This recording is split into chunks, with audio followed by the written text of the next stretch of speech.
Hello everyone. तो जैसा कि हमने सॉलिड स्टेट चैप्टर शुरू किया हुआ है, तो आज की वीडियो में मैं बताने वाली हूँ कि सॉलिड के अंदर की कितनी डेंसिटी होती है, यानी कि डेंसिटी ऑफ सॉलिड या फिर क्रिस्टल लैटिस में कितनी डेंसिटी होती है।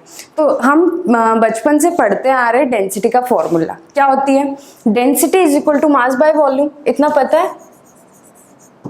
Density is equal to mass by volume. ठीक है, आज हम ये डेंसिटी निकालने वाली है इस पूरे क्यूब की। ठीक है, इस क्यूब में कितनी डेंसिटी यहाँ पे होने वाली है। तो हमें पता है क्यूब में जो वॉल्यूम होती है वो कितनी होती है, ए क्यूब। ठीक है, तो लिख लेते हैं इसको भी कि वॉल्यूम ऑफ क्यूब कितनी होती है हमारे पास।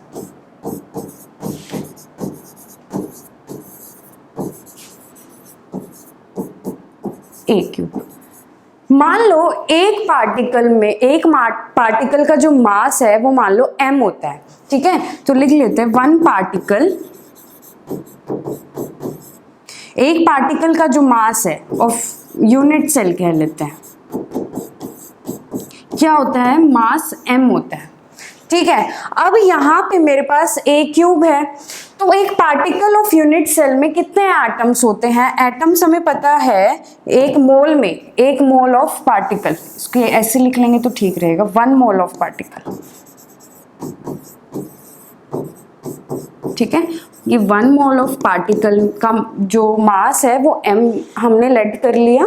ठीक है, अब 1 मोल ऑफ पार्टिकल में कितने एटम्स होते हैं हमें पता है, 6.022 इंटू 10⁻23 होते हैं। ठीक है, ये किसके इक्वल हो गया, इसके मास के इक्वल हो गया। तो एक पार्टिकल का जो मास है वो किसके इक्वल होगा। तो ध्यान से देखो इस डेरिवेशन को कैसे सॉल्व कर सकते हैं हम। तो यहाँ पे मेरे पास volume of cube a cube होता है, 1 मोल ऑफ पार्टिकल को मैंने उसका मास m मान लिया। ठीक है, और उस 1 मोल में कितने नंबर ऑफ एटम्स होते हैं, 6.022 इंटू 10⁻23।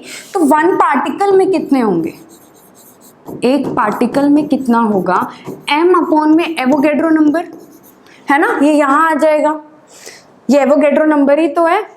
अब 1 पार्टिकल में कितना हो गया, m अपॉन Na। तो मेरे पास अगर z नंबर ऑफ पार्टिकल्स हैं, ठीक है, तो z नंबर ऑफ पार्टिकल्स का कितना मास हो जाएगा, z इंटू में Na इंटू में m अपॉन में Na। अगर एक पार्टिकल में इतना मास है m अपॉन Na मतलब एवोगैड्रो नंबर, ठीक है, तो z पार्टिकल्स में कितना होगा, z हम z से मल्टीप्लाई कर देंगे, z इंटू में m अपॉन में Na। इतना समझ में आ गया। ठीक है, अब आगे चलती हूँ। ये मेरे पास आ गया volume of cube is equal to Na। यहाँ पे आ गई मेरे पास z पार्टिकल्स आ गया। ठीक है, अब मुझे क्या निकालनी है, डेंसिटी चाहिए। मास आ गया, डेंसिटी चाहिए, तो डेंसिटी के लिए मास अपॉन में वॉल्यूम होता है, तो इसको इस मास में पुट कर दो, वॉल्यूम को, ये मेरे पास ये वॉल्यूम आ जाएगी, वॉल्यूम ऑफ क्यूब। ठीक है, तो डेंसिटी का जो फाइनल फॉर्मूला होगा, डेंसिटी इज इक्वल टू में मास कितना आया, Zm अपॉन में Na लिख देंगे, Zm अपॉन में Na इंटू में क्या है, अपॉन में वॉल्यूम, और वॉल्यूम कितनी है मेरे पास, A क्यूब इंटू में क्या आ जाएगा यहाँ पे, A क्यूब। तो यहाँ पे मेरा जो डेंसिटी का फॉर्मूला बनेगा वो बनेगा Z इंटू में m अपॉन में Na इंटू में A क्यूब। ये आपको अच्छे से याद कर लेना है, जिसमें Z क्या है यहाँ पे, नंबर ऑफ एटम्स। याद करो फर्स्ट वीडियो में मैंने क्या बताया था, Z is equal to BCC के लिए अलग, SCC के लिए अलग निकाले थे नंबर ऑफ एटम, FCC के लिए अलग निकाले थे। तो Z तो वो हो गया, m क्या है यहाँ पे, मास पार्टिकल का, ठीक है, एलिमेंट का, अपॉन में Na क्या है, एवोगैड्रो नंबर है, और A क्यूब क्या है, एज लेंथ है। ठीक है, अगर ये सारी चीजें आप पुट की जाए इस फॉर्मूले में तो मेरी डेंसिटी निकल आएगी। अगर आपको डेंसिटी गिवन है, पूछा है कि मास निकालो, तो हम क्या करेंगे, डेंसिटी सब कुछ रख के हम यहाँ से हम मास भी निकाल सकते हैं, हम यहाँ से z की वैल्यू भी निकाल सकते हैं कि कौन से उसमें नंबर ऑफ एटम्स कितने होंगे। अगर 2 होंगे तो BCC 1 होगा, तो SCC 4 होंगे तो FCC। ठीक है, बहुत आसान है। हम इन सारे टाइप्स के अभी न्यूमेरिकल्स करने वाले हैं, तो चलो न्यूमेरिकल्स देख लेते हैं। तो सबसे पहला क्वेश्चन है यहाँ पे हमारा, ध्यान से देखना और साथ साथ करते चलना, ठीक है। एन एलिमेंट, या फिर करना कि उसको पोज करो, क्वेश्चन नोट करो और अपना सॉल्व करने लग जाओ। पढ़ते हैं। An element has a body centred cubic structure. यहाँ पे देखो एलिमेंट के पास सबसे पहली बात क्या है, बीसीसी है, मतलब बॉडी सेंटर्ड क्यूबिक स्ट्रक्चर है, with a cell edge of 288 picometre. ठीक है, तो यहाँ पे देखो Z इन्होंने पहले ही दे दिया, कितना है, बीसीसी है। ठीक है, अब इस बीसीसी में नंबर ऑफ एटम्स कितने होते हैं, 2। तो Z की वैल्यू तो हमें यहाँ से पता लग गई कि बीसीसी है, और नंबर ऑफ एटम्स कितने होते हैं, मेरे पास 2 एटम्स होते हैं। ठीक है, अब इसने अगली बात क्या बोली है, with a cell edge of 288 picometre. अब 288 पिकोमीटर इसने सेल एज दे रखी है। आगे चलते हैं। The density of the element is, यहाँ पे देखो डेंसिटी भी गिवन है। डेंसिटी कितनी गिवन है उस एलिमेंट की, 7.2 ग्राम पर सेंटीमीटर क्यूब। 7.2 ग्राम पर सेंटीमीटर क्यूब। अभी देखो ग्राम और सेंटीमीटर में गिवन है, और यहाँ पे जो एज है, सेल की एज है, वो किस में गिवन है, पिकोमीटर में गिवन है। तो सबसे पहले इसको सेंटीमीटर में कन्वर्ट कर लो। ठीक है, तो वॉल्यूम ऑफ अ एलिमेंट यहाँ पे लिखना शुरू करते हैं। तो क्या क्या गिवन था, डेंसिटी गिवन है, Z की वैल्यू गिवन है, और एज लेंथ मतलब कि वॉल्यूम ऑफ एलिमेंट गिवन है। कितना होता है, A क्यूब होता है पूरे सेल की, पूरे क्रिस्टल के, भी मैंने बताया। तो यहाँ पे कितने, 288 पिकोमीटर। तो 288 पिकोमीटर का अगर मैं क्यूब करूं तो मेरी क्या आ जाएगी, वॉल्यूम ऑफ एलिमेंट हो जाएगी। मतलब कि A क्यूब होता है, तो एज लेंथ कितनी दे रखी है, 288। अब इस पिकोमीटर को अगर मैं सेंटीमीटर में कन्वर्ट करूं, तो सबसे पहले मीटर में कन्वर्ट करते हैं। कितने मीटर होता है, देखो 288 इंटू 10⁻⁻12 पिकोमीटर, इतना मीटर होता है, -12 इतना ये मीटर होता है। ठीक है, अगर मैं इस मीटर को सेंटीमीटर में कन्वर्ट करूं तो कैसे करेंगे, 288 इसमें 2 और कम कर दो, 100 से डिवाइड करते हैं ना, -10 सेंटीमीटर। ठीक है, ये सेंटीमीटर में आंसर आ जाएगा। अब क्यूब भी साथ में चल रहा है, हमें सेंटीमीटर में क्यों चाहिए, क्योंकि डेंसिटी भी सेंटीमीटर क्यूब में ही गिवन है। तो इसको पहले सेंटीमीटर में कन्वर्ट कर लो। कैसे करोगे, 1 picometre is equal to 10⁻⁻12 metre. ठीक है, अब मीटर को सेंटीमीटर में तो आप कन्वर्ट कर ही सकते हो। इतना ठीक है, मेरे पास वॉल्यूम आ गई, मेरे पास Z की वैल्यू पता है, मेरे पास डेंसिटी पता है। ठीक है, अब जब आप इसको सॉल्व करोगे तो जो आपका आंसर आएगा यहाँ पे, वो आएगा 2.39। अब अगर आप इसका पूरा क्यूब कर लोगे तो इसका आंसर आएगा 2.39 इंटू में 10⁻23। ठीक है, ये आ जाएगा सेंटीमीटर। वॉल्यूम आ गई, इतनी वॉल्यूम आ गई, इतना समझ में आया। आगे चलते हैं, वॉल्यूम अब उसने बोला है, पढ़ते हैं आगे। How many atoms are present in 208 gram of the element. अब इसने नंबर ऑफ एटम्स हमें निकालने को बोला है कि इतने कितने नंबर ऑफ एटम है, 208 ग्राम में कितने नंबर ऑफ एटम्स हैं। तो हम निकालते हैं वॉल्यूम ऑफ, इतने ग्राम में हम वॉल्यूम्स निकालते हैं सबसे पहले। तो आई होप आपने नोट कर लिया होगा, इसी को ही हम आगे बढ़ा देंगे यहीं से ही। तो अब हम निकालेंगे वॉल्यूम, सेकंड वॉल्यूम निकालते हैं। कैसे निकालेंगे, वॉल्यूम क्या होती है, देखो डेंसिटी क्या होती है, मास बाय वॉल्यूम। ठीक है, तो वॉल्यूम क्या होगी यहाँ पे, मास अपॉन में डेंसिटी। ये फॉर्मूला पता है। ठीक है, बस इसको यहाँ ले गए, इसको यहाँ ले गए, तो वॉल्यूम आ जाएगी मास अपॉन में डेंसिटी। अब वॉल्यूम आ गई मेरे पास, वॉल्यूम ऑफ इस इतने एटम्स में, इतने नंबर ऑफ ग्राम्स में हमें वॉल्यूम निकालने। तो वॉल्यूम ऑफ 208 ग्राम में वॉल्यूम निकालनी है। कितनी निकलेगी, मास बाय में डेंसिटी। अब मास कितना मेरे पास, 208 गिवन है, अपॉन में डेंसिटी कितनी है मेरे पास, 7.2 ग्राम। कर लेते हैं डेंसिटी 7.2 ग्राम। 7.2 ग्राम गिवन है। जब आप इसको सॉल्व करोगे तो वॉल्यूम कितनी आएगी, देखते हैं वॉल्यूम कितनी आएगी मेरे पास, 28.88 ठीक है ग्राम पर सेंटीमीटर। तो इतनी मेरे पास वॉल्यूम हो जाएगी इतनी सेंटीमीटर में।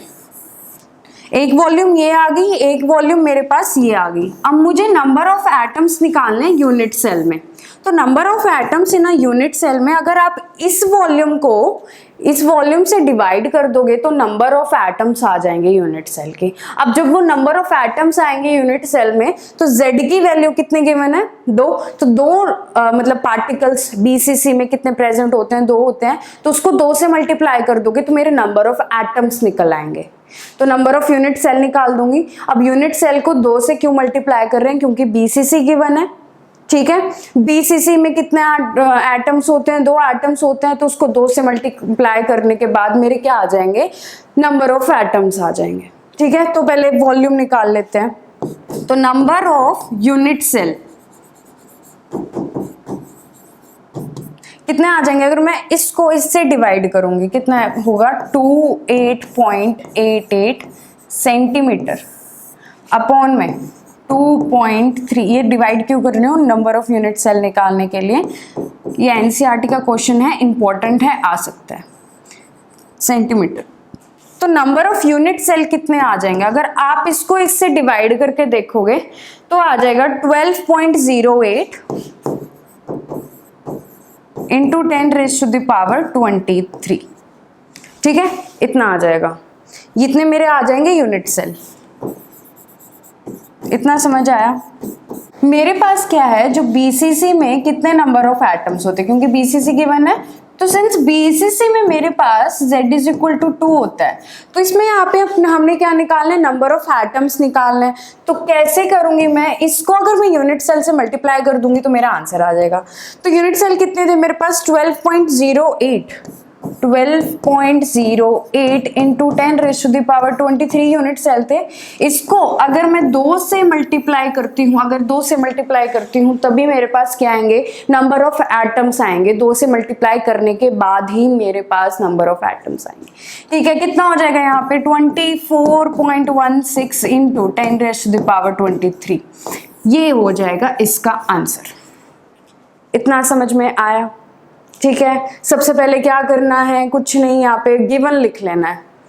फिर यहाँ पे वॉल्यूम ऑफ एलिमेंट निकालना है 288 पिकोमीटर था उसको सेंटीमीटर में कन्वर्ट आपको करना आना चाहिए ठीक है। सेंटीमीटर में करना है सेंटीमीटर से फिर आपको 208 ग्राम में कितनी वॉल्यूम प्रेजेंट है उसको 208 वाली को निकालना है मास अपॉन में डेंसिटी। इतना ठीक है। आगे ये वॉल्यूम और इस वॉल्यूम को डिवाइड कर देंगे तो नंबर ऑफ यूनिट सेल आ जाएंगे मेरे पास। इतना ठीक है। हमें क्या निकालना था नंबर ऑफ एटम्स निकालने थे। अब उस नंबर ऑफ एटम्स निकालने के लिए Z से मल्टीप्लाई करना होता है। Z क्या था 2 कैसे आया क्योंकि ये BCC है ठीक है। अब यहाँ पे BCC है तो 2 से मल्टीप्लाई करेंगे तो मेरे पास क्या आ जाएंगे नंबर ऑफ एटम्स आ जाएंगे। आप इसको अच्छे से लिख लीजिएगा। अगर कुछ भी प्रॉब्लम हो तो कमेंट कीजिएगा। आगे चलते हैं ठीक है। दूसरा क्वेश्चन है मेरे पास ये रहा। X ray diffraction studies show that copper crystallises in an FCC unit cell. यहाँ पे क्या है FCC यूनिट सेल है ठीक है। अब FCC में मुझे पता है Z की जो वैल्यू होती है वो क्या होती है 4 होती है। इतना पता है। आगे चलते हैं। विद सेल एज ऑफ 3.608 यहाँ पे फिर से A की वैल्यू कितने गिवन है 3.608 इंटू में 10⁻⁻8 सेंटीमीटर ठीक है। अब आगे चलते हैं। इन अ सेपरेट एक्सपेरिमेंट अब दूसरा एक्सपेरिमेंट हुआ यहाँ पे बोला गया है उसमें कि copper is determined to have an density. अब उस कॉपर की जो डेंसिटी गिवन है वो कितनी गिवन है यहाँ पे 8.92 ग्राम पर सेंटीमीटर क्यूब। देखो Z गिवन है A गिवन है डेंसिटी गिवन है ठीक है। अब यहाँ पे क्या बोला गया है calculate the atomic mass of copper.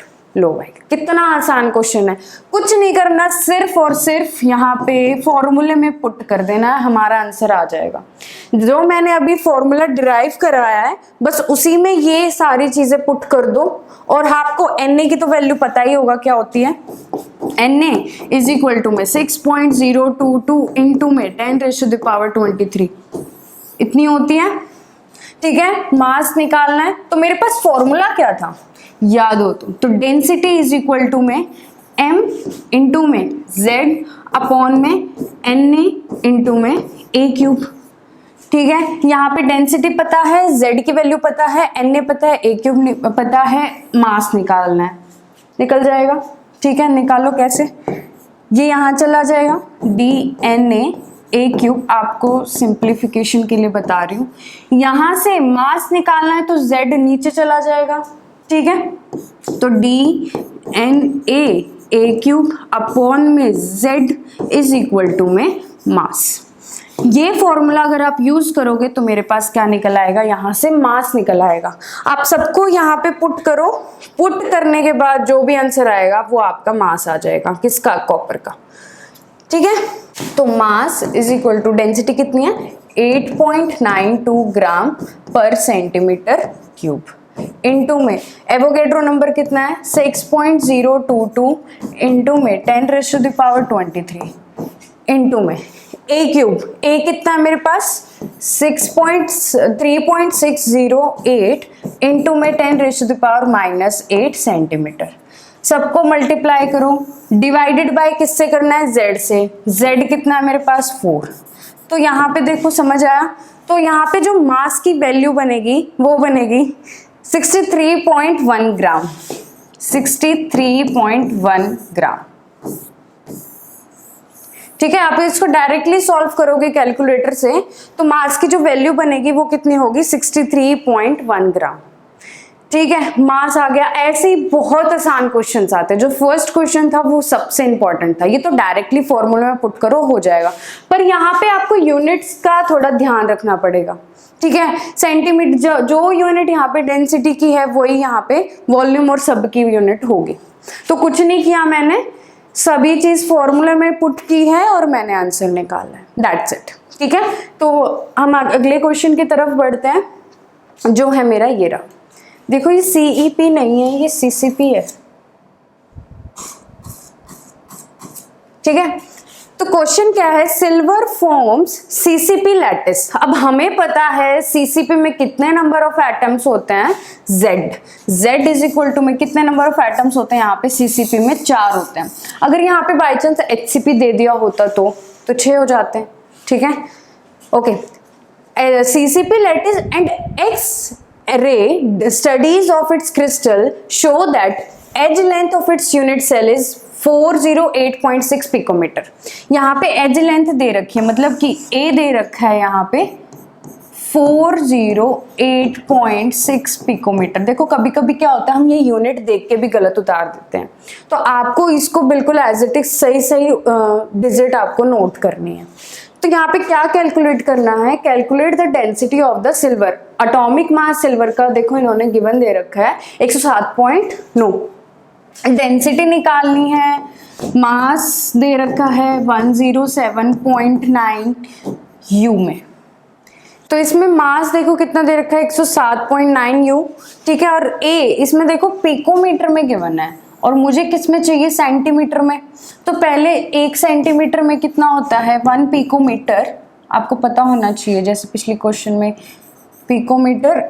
तो 1 पिकोमीटर में मेरे पास 10⁻⁻10 सेंटीमीटर होता है। तो इसको मैं कन्वर्ट कर सकती हूँ, तो मेरे पास A की वैल्यू कितनी आ जाएगी 408.6 इंटू में 10⁻⁻10 सेंटीमीटर। आपने A को कन्वर्ट कर लिया, M यहाँ पे इतना ही रहने दो फिलहाल। पहले तो या फिर इसको कर सकते हो किलोग्राम में कर सकते हो, फिर किलोग्राम से ग्राम में आओगे तब भी वही आंसर आएगा। ठीक है, तो हम इसको ऐसे ही कर सकते हैं। ठीक है, किलोग्राम में करना चाहो तो उससे भी करके देख सकते हैं। तो यहाँ पे देखो मेरे पास A गिवन है, Z गिवन है, Z4 क्यों है? क्योंकि ये जो एलिमेंट है वो CCP फॉर्म कर रहा है। तो CCP में नंबर ऑफ एटम्स कितने होते हैं? 4 होते हैं। तो इस वजह से Z की वैल्यू कितनी होगी? 4 होगी। ठीक है, अब यहाँ पे डेंसिटी का फॉर्मूला लगाओ, कितनी होती है? Z इंटू में M अपॉन में Na इंटू में A क्यूब। ये मेरे पास डेंसिटी का फॉर्मूला होता है, ये आपको सच में याद करना पड़ेगा। ठीक है, कोई ऑप्शन नहीं है, नहीं तो आप पेपर में जब पूरा डिराइव करोगे इसको बहुत टाइम चला जाएगा। तो इस फॉर्मूले को याद कर लो।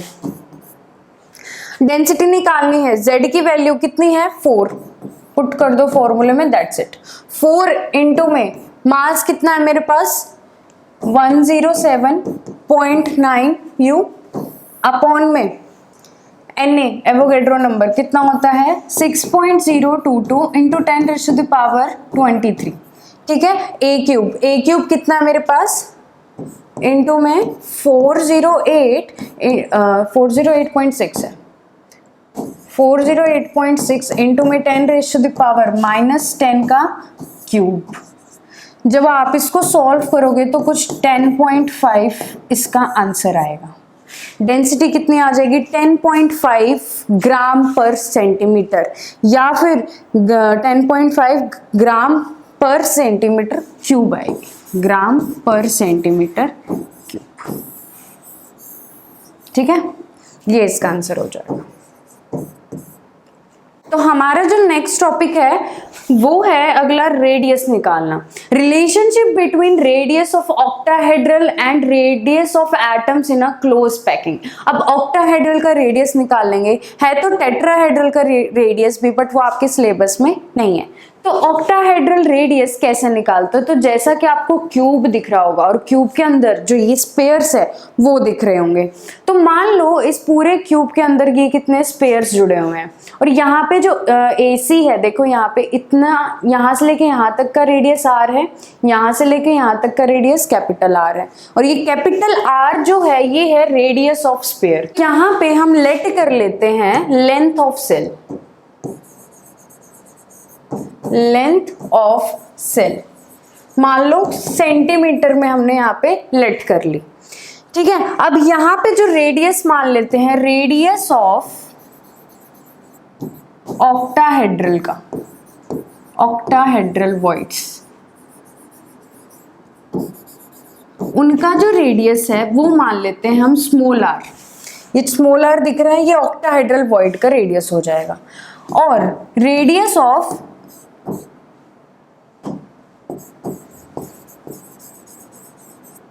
स्पेयर, इन स्पेयर का जो रेडियस है वो मान लेते हैं कैपिटल R। ठीक है, ये हम लेट कर रहे हैं और हम क्या निकाल रहे हैं? रेडियस निकाल रहे हैं ऑक्टाहेड्रल में।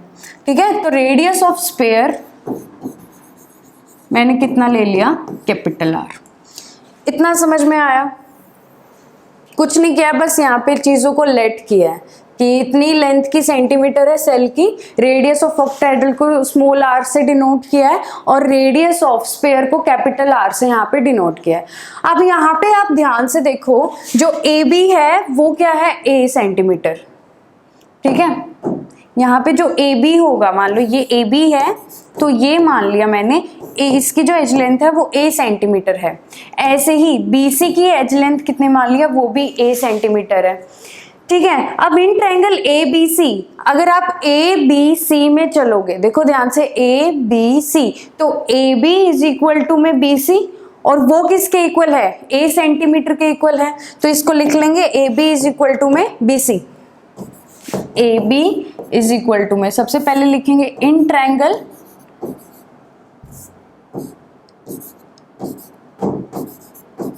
ABC, AB is equal to में BC इज इक्वल टू में A सेंटीमीटर। यही तो है, AB इज इक्वल टू में BC इज इक्वल टू में A सेंटीमीटर।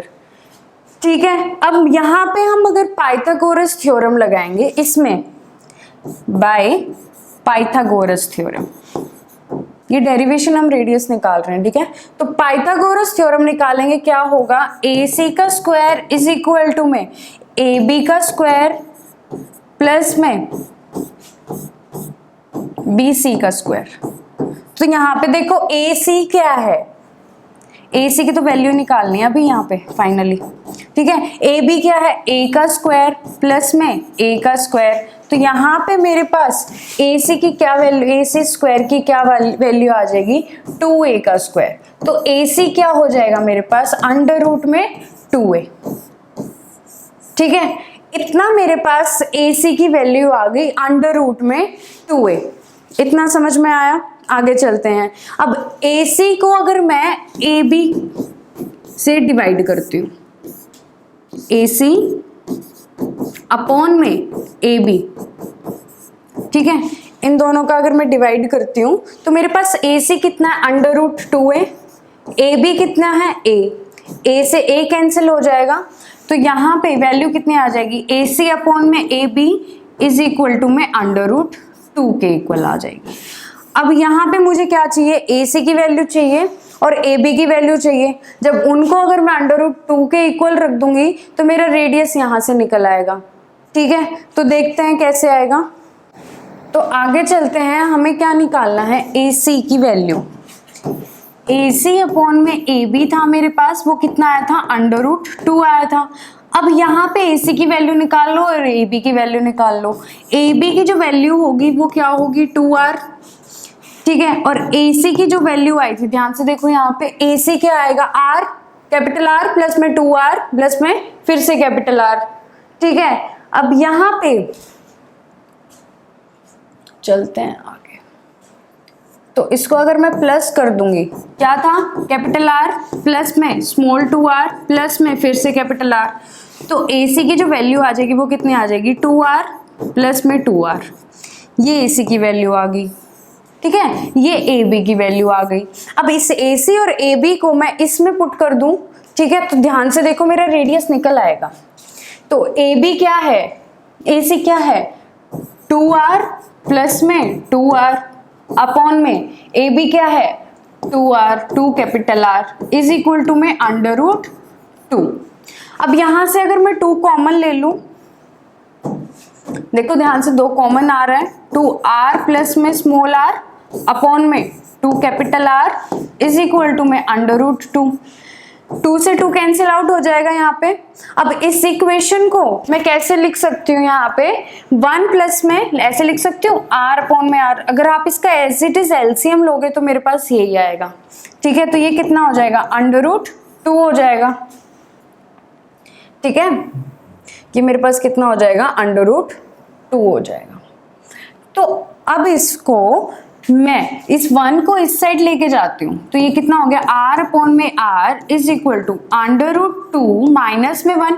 देखो ये प्लस का 1 था तो उस साइड जाएगा, तो कितना हो जाएगा, माइनस का 1 हो जाएगा, ठीक है। यहाँ पे R अपॉन में R is equal to under root 2 की क्या वैल्यू होती है, 1.414, ठीक है, 1.414 इतनी होती है। माइनस में 1 करेंगे तो कितनी वैल्यू आ जाएगी, तो R अपॉन में capital R is equal to में 1 माइनस 1 0, 0.414 आ जाएगा। तो small r is equal to में 0.414 इंटू में कैपिटल R, ये रिलेशन आ जाएगा। ये एज इट इज आपको लिख के आना कि ऑक्टाहेड्रल का जो रेडियस होता है वो ये होता है, कितना होता है, 0.414 इंटू में R। इतनी बड़ी डेरिवेशन शायद आपसे वो सॉल्व नहीं करवाएगा, सीधा ही रेडियस पूछ लेगा, ठीक है। तो इस वीडियो में सिर्फ इतना ही, मैंने आपको डेंसिटी के बारे में बताया, ठीक है। तो सॉलिड स्टेट सॉलिड्स की डेंसिटी कैसे निकालते हैं उसके बारे में, उसके न्यूमेरिकल्स करा इस फॉर्मूले से रिलेटेड, जो कि बहुत इंपॉर्टेंट है और पेपर में आते ही आते हैं यहाँ से क्वेश्चंस, ठीक है। और मैंने आपको बताया कि रेडियस ऑक्टाहेड्रल रोबॉइड्स का रेडियस क्या है, जो कि क्या है, स्मॉल r किसका था, वो रेडियस ऑफ स्फीयर, ठीक है। कैपिटल R था रेडियस ऑफ स्फीयर और स्मॉल r क्या था, रेडियस ऑफ ऑक्टाहेड्रल। उनके बीच का जो रिलेशन था वो कितना था, small r is equal to में 0.414 इंटू में R। इस वीडियो में, इस लेक्चर में सिर्फ इतना ही। मिलते हैं हम अपने नेक्स्ट लेक्चर में। Thank you so much for watching.